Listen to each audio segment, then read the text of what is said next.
Enfim, esse é o Palácio Lauro Sodré, né? E primeiro, quem foi Lauro Sodré? Lauro Sodré foi um dos nossos primeiros governadores do período republicano, né? Da República Velha. E vocês vão perceber que várias ruas, avenidas, monumentos de Belém, elas homenageiam pessoas, políticos desse período republicano.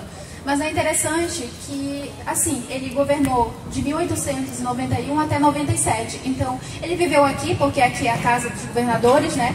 Mas ele viveu muito tempo depois da construção desse palácio, né? Ele foi construído na segunda metade do século XVIII, que a gente chama, que é o período da Amazônia Pombalina. Então, assim, como a professora já explicou para vocês, né?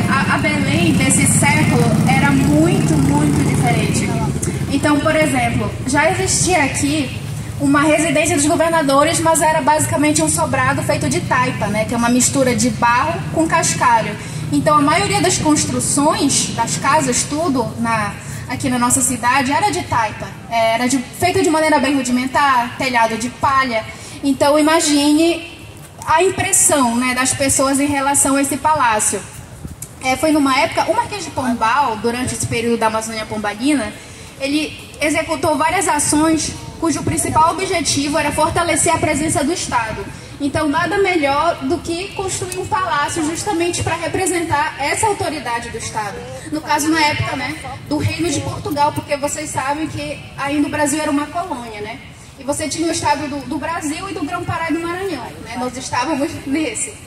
Então, assim, eles contrataram o Antônio Lande, e ele realmente investiu muito tempo para fazer esse palácio. Ele fez vários projetos, né, alternativos, e foi uma luta para começar a construir esse palácio, porque custou muito aos cofres públicos, né? Então, custou realmente bastante. Só para fazer a manutenção, né, para preservá-lo, custa ainda muito aos cofres públicos. Então, assim, o Landi, essa é considerada a maior obra, assim, de arquitetura civil, né, tirando as igrejas, do Landi. Para vocês terem uma noção, aí dentro tem um jardim, tem uma capela. Inclusive foi dessa capela, que saiu o primeiro Círio de Nazaré, em 1793.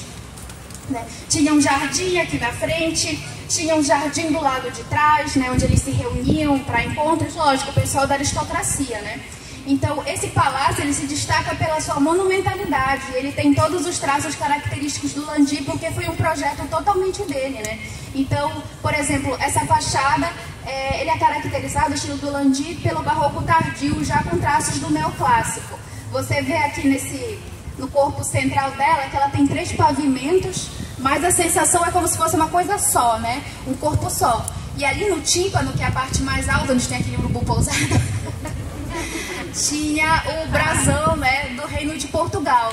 Então, como eu falei para vocês, realmente o intuito desse palácio é simbolizar o poder do Estado. E lógico, não somos mais uma colônia, mas ainda é uma representação, né, do poder do Estado do Pará, né? E assim, aqui funciona o Museu do Estado do Pará, né?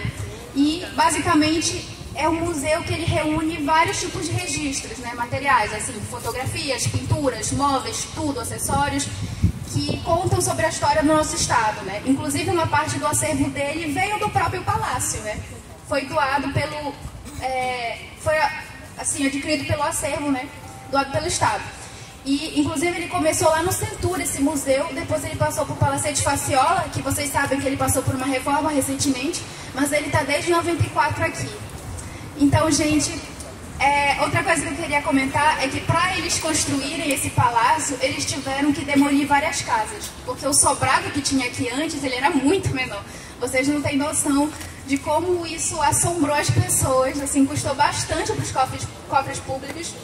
E na época, as pessoas já comentavam, e esse palácio ele é único não somente no Brasil, como nas Américas. Inclusive, há rumores de que a família real portuguesa, em vez de ficar aqui, houve a transferência, né, em 1808, em vez de ir para o Rio de Janeiro, eles viriam para cá.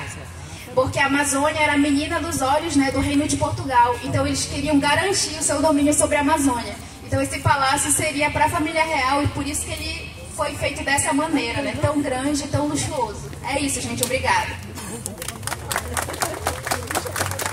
Só para registrar a presença aqui, ó, nosso consultor, o professor Genô Sarraf, né, professor da história. Professor Silvio Figueiredo do turismo tá aí, do Naia, cadê? Cadê o Silvio? Tá escondido ali, né? Primeira vez, olha, acho que vai chover hoje, Silvio.